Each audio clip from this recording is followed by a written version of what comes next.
திரு அண்ணாமலை அவர்கள் எனக்கு ஒரு நல்ல நண்பர்.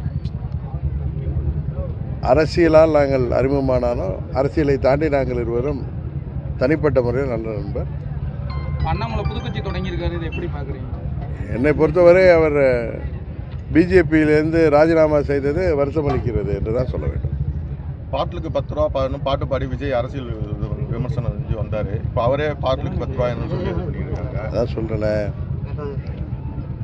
இந்த தமிழ்நாட்டில் மாற்றம் வேண்டும் என்ற பெயரில் மக்கள் ஒரு பேராபத்தை தமிழ்நாட்டில் இன்றைக்கு ஆட்சி பொறுப்பில் அமர்த்தியிருக்கிறாங்க என்பது தான் உண்மை. ஏன்னா நாங்கள் எதிர்க்கட்சிகள் என்பதற்காக சொல்லவில்லை. காரணம், தேர்தலுக்கு முன்பு இன்றைய முதல்வர் விஜய் பற்றி பல கட்சிகள் பல்வேறு கருத்துக்கள் சொன்னபோது கூட நான் என்ன சொன்னேன் என்பது உங்களுக்கு தெரியும். அம்மா மக்கள் முன்னேற்ற கழகத்திற்கு குறிப்பாக எனக்கு யார் மீதும் அச்சமோ யார் மீது பொறாமையும் கிடையாது.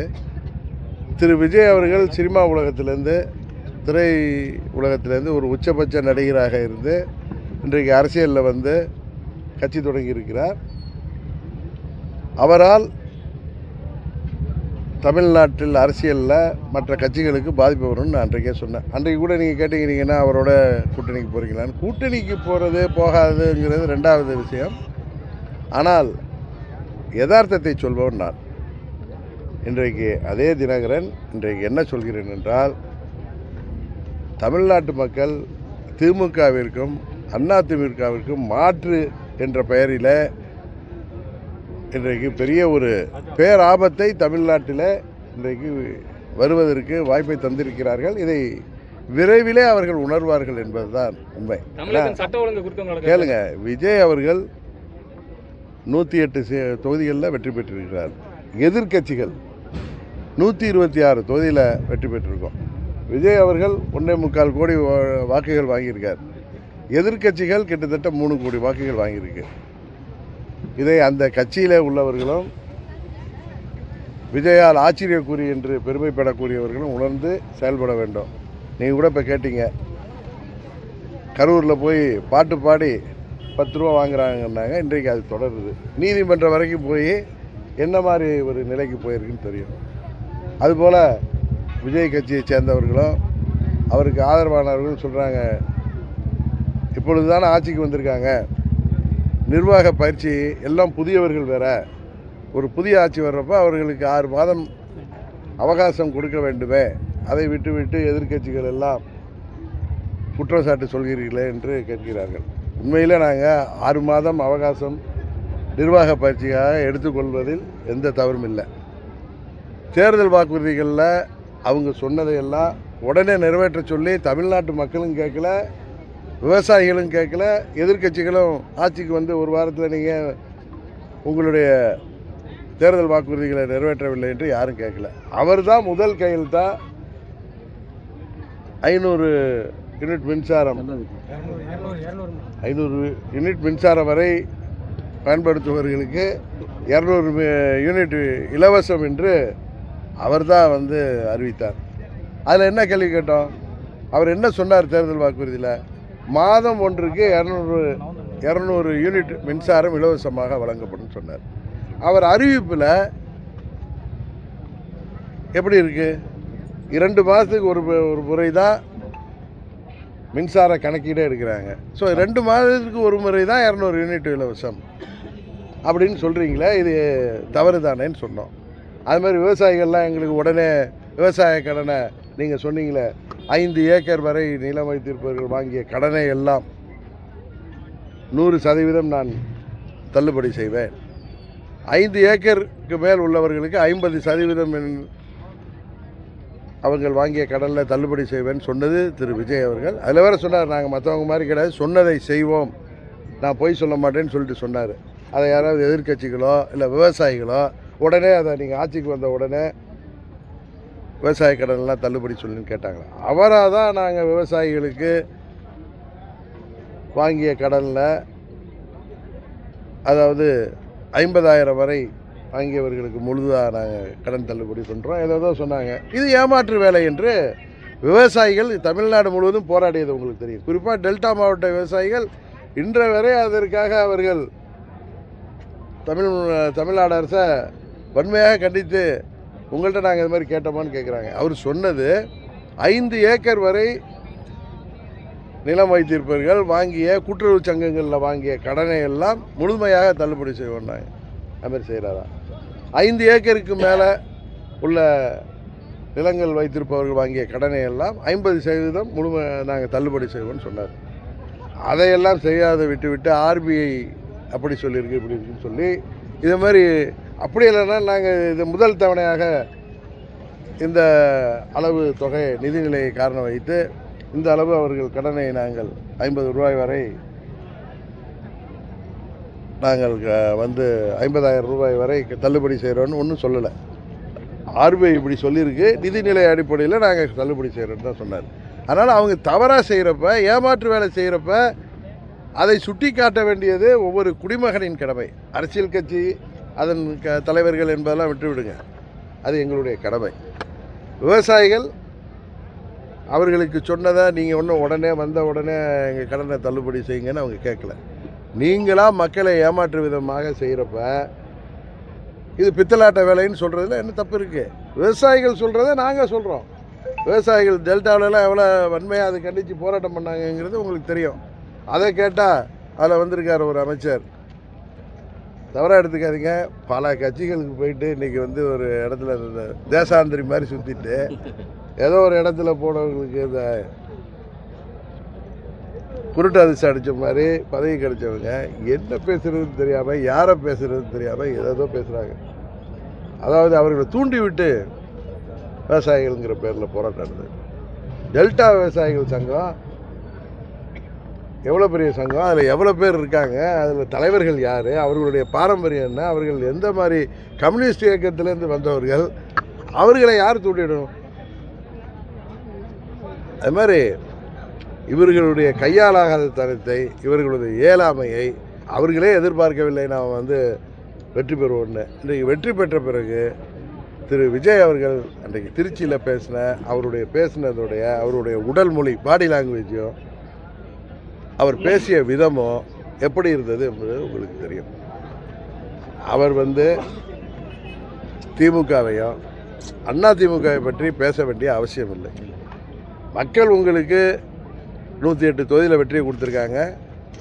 நீங்கள் எல்லோரிடமும் போய் கையேந்தி திமுக கூட்டணியில் நீங்கள் யாரை தீய சக்தின்னு சொன்னீங்களோ அந்த கூட்டணியில் வெற்றி பெற்றவர்கள் திமுக தான் அதில் பெரிய கட்சி, அவர்கள் ஆதரவோடு வெற்றி பெற்றவர்கள். இப்போ கம்யூனிஸ்ட் கட்சிக்கெலாம் வேறு மாநிலங்களில் எம்பி இருக்காங்களான்னு தெரியாது. காங்கிரஸ் கட்சியோடைய நிலைமை உங்களுக்கு தெரியும். அவர்களுக்கு தேர்தலுக்கு முன்பு ஒரு ராஜ்யசபா கொடுத்தாங்க, கரெக்டாக 9 பாராளுமன்ற உறுப்பினர்களை திமுக கூட்டணியில் தான் ஜெயிக்க முடிஞ்சிச்சு. அவங்க இன்றைக்கு வேணால் 1000 காரணம் சொல்லுவாங்க. நமக்கு எதிரியான கட்சியாக இருந்தாலும் திமுகவுடைய முயற்சியால், திமுக தொண்டர்களோட உழைப்பால் தான் அவர்கள் எம்பியாகவும் இருக்காங்க. இன்றைக்கி கம்யூனிஸ்ட் கட்சியில் 2 எம்பி, இந்தியாவிலே 3 எம்பி தான் வச்சுருக்காங்கன்னு நினைக்கிறாங்க. 2 எம்பி இங்கே இருக்காங்க அந்த கட்சிகள். அவர்கள் எல்லோரையும் இவர் போய் கெஞ்சி கூத்தாடி ஆட்சி அமைச்சார். நீங்கள் தான் பெரிய தூய சக்தியாச்சே, 108 தொகுதி தானே உங்களுக்கு கொடுத்துருக்காங்க, எங்களால் ஆட்சி அமைக்க முடியவில்லை, மற்றவர்களை அனுமதிக்க சொல்லுங்கள், முடியலைன்னா தேர்தல் வைங்கன்னு சொல்லியிருக்கணும். அதை விட்டு எங்கள் அமமுகவுக்கு ஒரே ஒரு சட்டமன்ற உறுப்பினர் மன்னார்குடியில் வெற்றி பெற்றார். அவர் தேமுதிக எதிர்த்து தான் வெற்றி பெற்றார். தாவேக்காவை எதிர்த்து, திமுகவை எதிர்த்து. அங்கே திமுக பாரம்பரியமாக திமுக தொகுதியில் டிஆர் பாலு அவர்களின் மகன் டிஆர்பி ராஜா அவர்களை 3 முறை சட்டமன்ற உறுப்பினராக அமைச்சராக இருந்தவரை வெற்றி பெற்றார். அதான உண்மை. அந்த சட்டமன்ற உறுப்பினர் ஒரே ஒரு சட்டமன்ற உறுப்பினர் என்பதால் அவரை நீங்கள் அவருக்கு அதை தருகிறோம் இதை தருகிறோம் என்று சொல்லி அவரும் பதவி ஆசையில் உங்கள்கிட்ட ஏமாந்து காரில் உட்காந்து கையெழுத்து போட்டு எடுத்த லெட்டரை நீங்கள் போய் கவர்னர்கிட்ட காப்பி கொடுக்குறீங்க. நீங்கள் உண்மையாகவே தைரியசாலியாக இருந்தால் அந்த ஒரு எம்எல்ஏவை அமமுக தலைவர்கிட்ட என்னிடம் ஒப்புதல் வாங்க முடியலன்னா அவர் உங்களுக்கு ஆதரவாக இருக்கார், அவர் தான் எங்களை தேடி வந்தாருங்கிறீங்களா? எதையும் காரில் வச்சு கையெழுத்து வாங்கணும். அவரை அழைச்சிட்டே போய் லெட்டரை கொடுத்துருக்கலாமே. இப்போ காங்கிரஸ் கட்சி தலைவர் அழைச்சிட்டு போனீங்க செல்வ பெருந்தகையை, கம்யூனிஸ்ட் கட்சி தலைவர்கள் அவர் சண்முகம், வீரபாண்டியன், ஐயுஎம்எல் தலைவர்கள் அவங்க கூட வந்தாங்க, நண்பர் திருமாவளவன் வந்தார். அது மாதிரி இந்த ஒரு எம்எல்ஏ நீங்கள், ஏன்னா ஒரு எம்எல்ஏ கட்சி தாவல் சட்டத்தில் அவர் மாட்ட மாட்டாருங்கிற தைரியத்தில் தானே நீங்கள் எங்கள்கிட்ட இருந்து களவாடுனீங்க. அவரை நீங்கள் அழைச்சிட்டு போயிருக்கலாமே. அவர் கடிதத்தை போய் உங்களுக்கு கொடுத்தாருல ஒரு கடிதம், அதுக்கு முன்னாடியே எனக்கு கடிதம் கொடுத்துருக்காரு.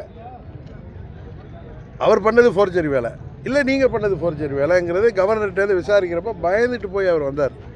அந்த சட்டமன்ற உறுப்பினராக போய் கிண்டி போலீஸ் ஸ்டேஷனில் வழக்கு கொடுத்தாரு, இது கேஸ் கொடுத்துருக்காரு. இதெல்லாம் ஒரு தூய சக்தி, நான் நேர்மையானவன், தமிழ்நாட்டில் நேர்மையான ஆட்சி செய்வேன் அப்படின்னு சொல்லிட்டு இன்னொரு கட்சி எம்எல்ஏ, ஒரு எம்எல்ஏ தானே அப்படின்னு ரொம்ப இலக்கரமாக தூக்கி பார்த்தீங்களே, எவ்வளோ அசிங்கப்பட்டிருக்கு. இதுவரை தமிழ்நாட்டில் இது நடந்திருக்கா? இதுவரைக்கும் தமிழ்நாட்டில் ஆட்சி அமைப்பதற்காக இதுபோல் மற்ற கட்சி எம்எல்ஏ தூக்கி நடந்திருக்கா? அதுபோல் அதிமுக தீர்ந்து போன சக்திங்கிறீங்க, அதிமுக ஊழல் சக்திங்கிறீங்க. அவங்கள எம்எல்ஏக்களை ஆசை காட்டி, சரி அவங்களே உங்கள்கிட்ட வந்தாலும் இந்த சின்ன பிள்ளைங்க வந்தால் ஏமாற்றி பிஸ்கட் கொடுத்து புள்ள பிடிக்கிற தூக்குற மாதிரி அவர்களை 25 பேரை தனியணியாக்கி அவர்கள் ஆதரவை வாங்கி அவர்களை நீங்கள் ஆதரவோடு ஆட்சி அமைத்தீர்களே, அவர்கள் எல்லாம் இன்றைக்கி ரோட்டில் நிற்கிறாங்க தெரியுமா? அதில் 4 இன்னும் போனால் இதுக்கு மேலே ஒரு இதுவரை இந்தியாவில் நடக்காத அளவுக்கு, தமிழ்நாட்டில் குறிப்பாக நடக்காத அளவுக்கு 4 பேரை ரிசைன் பண்ண வைக்கிறீங்க. கேட்டால் அவங்களா ரிசைன் பண்ணிட்டேங்க. இதெல்லாம் நீதிமன்றத்துக்கு உறுதியாக செல்லும். அதுக்கான நேரம் என்ன கட்சி தாவுறாங்களே இப்போ இல்லை இல்லை, இதில் கட்சி தாவல் செய்ய இல்லைங்க. இல்லை அவங்க மேலே அதிமுகவிலேருந்து கட்சி தாவல் தடை சட்டப்படி அவங்க மேலே நடவடிக்கை எடுக்கணும்னு அதன் பொதுச்செயலாளர் லெட்டர் கொடுத்துருக்கப்ப சபாநாயகர் சட்டத்திற்கு புறம்பாக தான் அதை ஏற்றிருக்கார். இன்னொன்று அது உறுதியாக அது நீதிமன்றத்துக்கு உரிய நேரத்தில் செல்வாங்க. உடனே போகணுன்னு அவசியம் இல்லையே, உரிய நேரத்தில் செய்வாங்க. உங்கள் தவறுகளை மேலே தவறுகள் செய்கிறீங்க. அரசியலமைப்பை அம்பேத்கர் சிலையை உங்களுடைய கொள்கை தலைவர்னு சொல்லிட்டு அவரை கொண்டு வந்த அரசியலமைப்பை நீங்கள் தவறாக பயன்படுத்துகிறீங்க. இன்னொன்று தம்பி, நீங்கள் சொல்கிற மாதிரி இவங்க சட்டத்துக்கு புறம்பாக செயல்படுறாங்க. அதுக்கு என்ன சட்டத்தை மாற்றணும்னு அவசியம் இல்லை. இவங்க சட்டத்துக்கு ஒரு எம்எல்ஏவாக இருந்தாலும் இதே மாதிரி ஆட்சி அமைப்பதற்கு அவங்களுக்கு தேவை இருக்கிறப்ப அதில் என்ன அது குதிரை பேரை வரதானே செய்யும். இப்படி சுயநலத்திற்காக எம்எல்ஏ பதவி ராஜினாமா பண்ணிட்டு இன்னொரு கட்சியில் போய் சேர்றாங்கல்ல, அது இல்லை இல்லை, அதே மாதிரி அயோக்கிய தரத்தை யார் ஊக்குவிச்சிருக்கா? இந்த தூய சக்தி தானே ஊக்குவிச்சிருக்கு. அவர்கள் செய்த நான் என்ன சொல்லலை, அவர்களும் மாட்டுவார்கள். அவர்களை தூண்டிய நீங்களும், அவங்கள ரோட்டில் நிறுத்தினது நீங்கள், ஏமாற்றி அழைச்சிட்டு போனது நீங்கள், அவங்களா ஏமாந்து வந்தாங்கனால ஏமாத்துனது நீங்கள். ஏமாந்து வரா நீ எப்போ இது மாதிரி வராதுன்னு சொன்னீங்கன்னா தூய சக்தி ஆச்சு. அதேமாதிரி ஆதவ அர்ஜுனா சொல்கிறாரு, எங்கள் முதலமைச்சர் படத்துக்கு 200 கோடி வருமானத்தெல்லாம் விட்டு வந்திருக்காருன்னு. ஆனால் அவர் தேர்தல் இதில் பாருங்கள், அவர் நாமினேஷனில் அவருடைய சொத்து மதிப்பை அவருடைய 600 கோடி தான் காமிச்சிருக்காரு. முதலமைச்சர் என்ன பேசுகிறார்? திருச்சியில் நான் கோட்டு சூட்டு போடுறதை பார்த்து எல்லாம் அதை பார்த்து கேலி செய்கிறாங்கன்னு. அப்படி இல்லை, நீங்களே வாயால் ஒத்துக்கிட்டீங்க. நீங்கள் பிளாக் அண்ட் ஒயிட் வர்றேன்னு, பிளாக் அதிகமாகவும் ஒயிட்டு கம்மியாகவும் இருக்குது அவர்கிட்ட.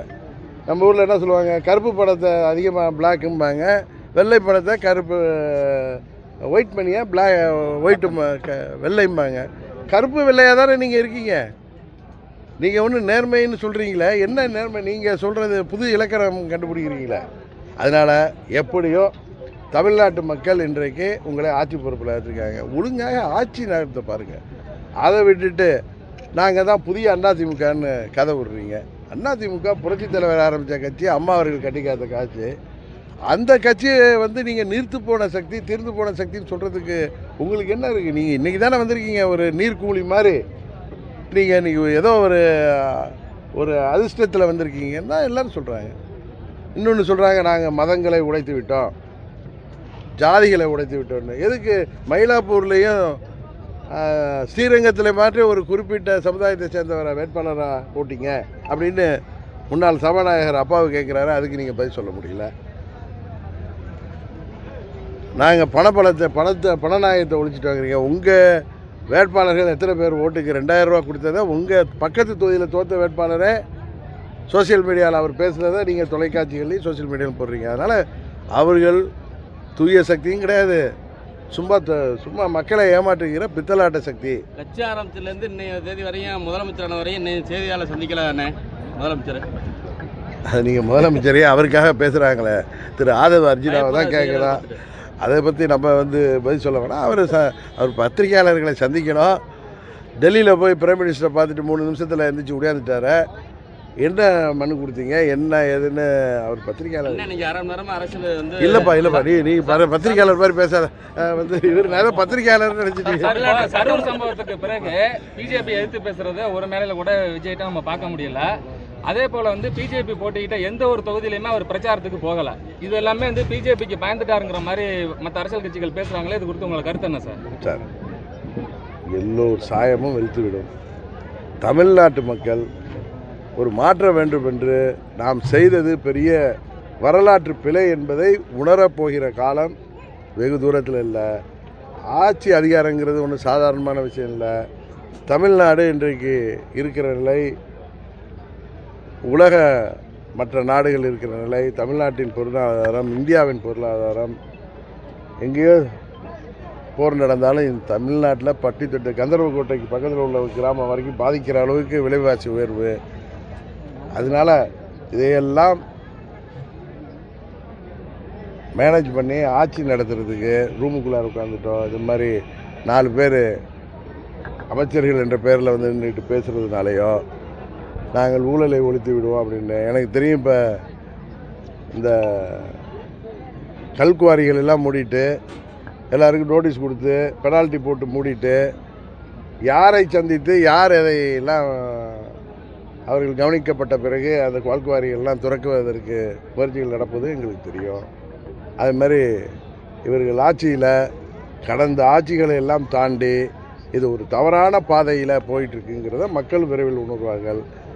அது முதல்வர் விஜய் அவர்களோட வார்த்தையில் சொல்லணும், அந்த ஆச்சரிய குறிகள் இதெல்லாம் தெரியாமல் எல்லாரையும் சேற்றை வாரி வீசுவதனாலையோ, நீங்கள் முன்ன ரீல்ஸ் போட்டு முன்ன சினிமா படம் மாதிரி எடுத்தீங்க, இப்போ நீங்கள் தான் எல்லாத்தையும் இப்போ படம் ஓட்ட முடியாது. இப்போ இது யதார்த்தம், ரியாலிட்டிக்கு வந்துட்டீங்க. நடவடிக்கை எடுங்க. தமிழ்நாட்டு மக்களுக்கு உங்களுக்கு வாய்ப்பை கொடுத்துருக்காங்க. கம்யூனிஸ்ட் கட்சிகள் உங்களுக்கு வெளியிலேருந்து ஆதரவு கொடுக்குற ஏதோ ஜனாதிபதி ஆட்சி வந்துடக்கூடாதுன்னு. அதே மாதிரி திருமாவளவன் அவர்கள் அதில் அமைச்சராக பங்கேற்றிருக்காரு. காங்கிரஸ் பற்றி தான் தெரியும் உங்களுக்கு. இவர்கள்லாம் கம்யூனிஸ்டுகளும் திருமாவளவனர்களும் தாங்கள் இந்த ஆட்சிக்கு ஆதரவு கொடுத்தது தவறு என்பதை உணர்கின்ற காலம் விரைவில் வரும். தமிழ்நாட்டில் சட்டம் ஒழுங்கு எப்படி சார் இருக்கு? அன்றாடம் நடக்கக்கூடிய பாலியல் சம்பவம், அதாவது ஒவ்வொரு முறை ஆட்சி மாறும்பொழுதும் இந்த ஆன்டி சோசியல் எலிமெண்ட், சமூக விரோதிகள், இதே மாதிரி நம்பர் 2 தொழில் செய்கிறவங்கெல்லாம் கொஞ்ச நாள் அமைதியாக இருப்பாங்க. ஏன்னா புதிய ஆட்சியில் எப்படி நடவடிக்கை இருக்குன்னு பார்த்து தான் அவங்க வாழ அம்மா மாதிரி ஆட்சின்னா வாழை சுட்டிட்டு வேறு ஸ்டேட்டுக்கு ஓடிடுவாங்க. இல்லை தமிழ்நாடு அமைதியாகிடும். வேறு சில ஆட்சிகளில் ஏதோ சரி பண்ணி திரும்பவும் சட்ட ஒழுங்கில் அந்த ஆன்டி சோசியல் எலிமெண்ட்டு அவங்க வேலைகளை பார்ப்பாங்க. ஆனால் இந்த ஆட்சி வந்த பிறகு அவர்களுக்கு எந்த பயமும் இல்லை. கடந்த ஆட்சி காலத்தில் என்னென்னலாம் குறை சொல்லப்பட்டதோ அதை விட அதிகமாக இன்றைக்கு போதை மருந்து புழக்கம், வியாபாரம், அதிகமாக பெண்களுக்கு பாதுகாப்பின்மை, அதிகமாக வன்கொடுமை, கொலைகள், திருட்டு, கொலைகள் எல்லாமே அதை விட அதிகமாக இன்னும் வேகமாக நடக்குது. இதை தடுப்பதற்கு வழியை பாருங்க. என்னவோ சிங்கப்பெண் படைன்னு ஏற்கனவே இருந்த அந்த பிங்க் பெட்ரோல் வண்டிகளை பெயிண்டை அடித்து வெள்ளை கலரை மாற்றிருக்கீங்க. அதெல்லாம் இன்னும் திறக்கிறதுக்கு 4 நட்சத்திரம் பார்க்காம நாங்கள் சொல்வது உங்களை குறை சொல்ல வரல. சட்டம் ஒழுங்கு என்பது இதுக்கு தான் நான் சொல்ல வந்தேன். சட்டம் ஒழுங்கு என்பது இதுக்கெல்லாம் கால அவகாசம் கொடுக்கறது அடிப்படை. இதில் நீங்கள் எமர்ஜென்சி சர்வீஸ் இதெல்லாம் இதில் நீங்கள் ஆட்சிக்கு வந்ததுலேருந்து காவல்துறை இருக்காங்கல்ல, அவர்களை வைத்து இதெல்லாம் சரி செய்யணும். இதில் உங்களை கண்டு சமூக விரோதிகள் பயப்படணும். அதை விட்டு நீங்கள் ஆட்சியை காப்பாற்றிக்கிறதுக்கு இந்த பித்தலாட்ட வேலைகளும் எதிர்கட்சிகளை தீர்த்த சக்தி தூந்து போட சக்தின்னு பேசி டயலாக் பேசுகிறதுக்காக உங்களை மக்கள் அனுமதிக்கலை. ஆட்சி பொறுப்புக்கு வந்தீங்க, இன்னும் தேர்தல் நேரத்தில் பேசுகிற மாதிரியே கத்தி பேசி டயலாக் விடுறதுனாலையும் ஒன்றும் நடக்க போகிறதில்ல. ஒழுங்காக ஆட்சியை கொடுங்கள் என்பது தான் தமிழ்நாட்டு மக்களின் சார்பாக மக்களில் ஒருவனாக நானும் சொல்கிறது. இதை புரிந்து கொள்ளாமல் நீங்கள் உங்களை பார்த்து ஆட்சி நடத்த விடமாட்டேன்னு சொல்கிறது தவறு. நீங்கள் இந்த சட்டம் ஒழுங்கை சரி பண்ணுங்கள். பெண்கள் பாதுகாப்பை இப்போலேருந்து சரி பண்ணுங்கள். குழந்தைகள் முதல் முதியவர் வரை, இன்றைக்கி வயது முதிர்ந்த பெண்கள் வரை இன்றைக்கு பாதுகாப்பற்ற சூழ்நிலையில் இருக்காங்க. வன்கொடுமைகள் அதிகமாயிட்டு, கொலைகள் அதிகமாயிட்டு, அதையெல்லாம் கட்டுப்படுத்துகள் தான் நாங்கள் கேட்குறோம். சார், சேலம் போலீஸ் கமிஷனர் வந்து பிரஸ் மீட் வைக்கும் போது 2 நாளைக்கு முன்னாடி எங்களுக்கு கொஸ்டின்லாம் கொடுத்துருங்க அப்படின்னு சொல்லியிருக்காங்க. அது குறித்து உங்களோட கருத்து என்ன சார்? நீங்கள் இந்த முதலமைச்சர்கிட்ட தான் கேட்குறோம். சரி,